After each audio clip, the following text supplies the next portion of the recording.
To put the baluster shoes on the top of the railing, simply insert the two pieces together, the lock with the male and then a lock with a female baluster.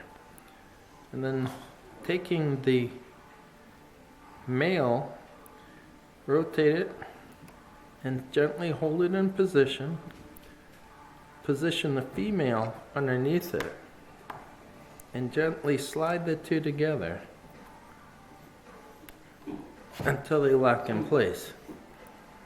The half moon locks are made of a flexible material which allows the baluster to remain in position. So no set screws and no glue is required to put them in position. And there's enough of a resistance so that as you're cleaning, they stay in position.